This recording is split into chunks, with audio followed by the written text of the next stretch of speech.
Hello, it's Peter at Winchester Caravans, and today we're going to be looking at the 2020 Swift Command Unit. Now, to turn it on, we simply push the picture of the Swift just there, and it will take us to our main screen. From here, we can see the temperature inside and outside, the humidity, date, time, and power, along with all of the functions. So we're going to start at the top left and work our way across. The first button we have is our pump button. Now, this does what it says on the tin. When you've got your Aquaroll plugged in and your drain down switch down, we push the pump button to take water on into the boiler.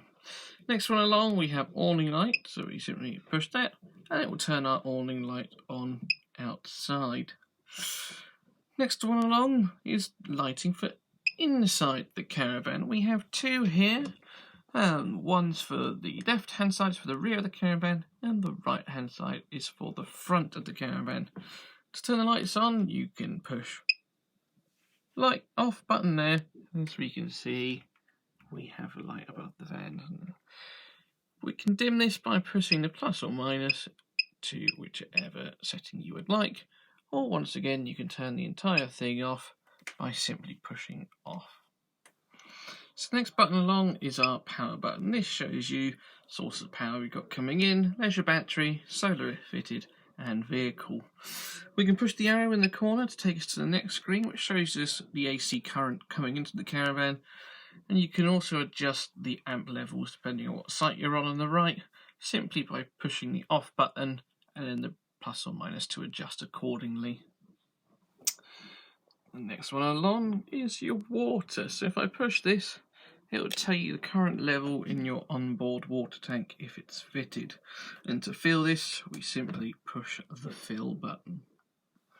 The last one on the top row is your heating. Now from here, you can decide whether you want to use your heating on gas or electric, simply by pushing the button. So we have gas down here, and if you're going to use electric, push the electric button. Now we have one lightning bolt there. If I push it again, we get 2, and then we get 3.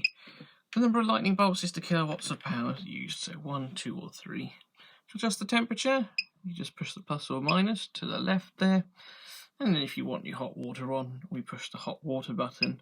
You push it once normal, this is just regular hot water, or if you want to make the water priority, push it again, and it will be your boost function.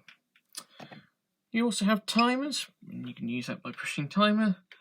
And at the moment, timer 4 is set to no air temperature and no water. We can adjust that by pushing the arrow and taking us to these screens just here. You can adjust the hours and minutes accordingly, temperature, how hot you want it, and whether you want your hot water on or not. Moving down to the next row then, the first one we have is our settings. In here it provides lots of useful information. You can adjust your date, time, etc. from there, your screen brightness, and how long you want it to be before the screen dims out. We also have our Bluetooth here, and you can decide whether to turn the beeps off if it annoys you. Also here is your IMEI number.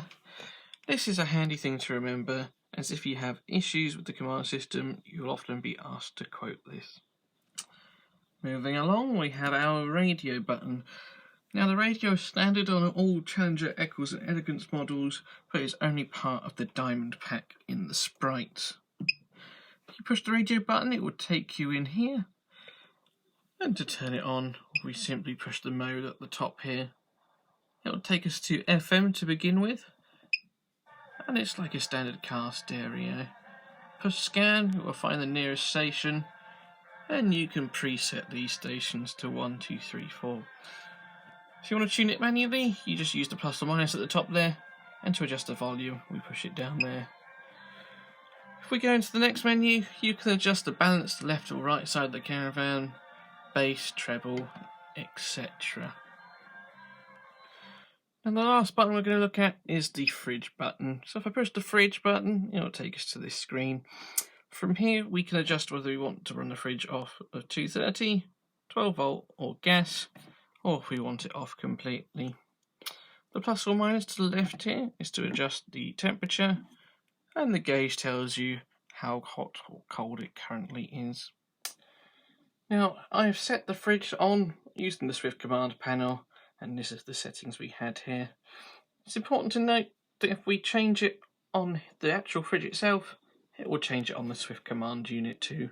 They override each other. So if I adjust the temperature now from here, it will change it on the Swift command unit. Say if I change the source of power. The same can also be said for the Audi panel. If you change it on here, it will change it on the Swift command unit there as well. That's all from me today. I hope you found this both insightful and useful. Happy caravanning.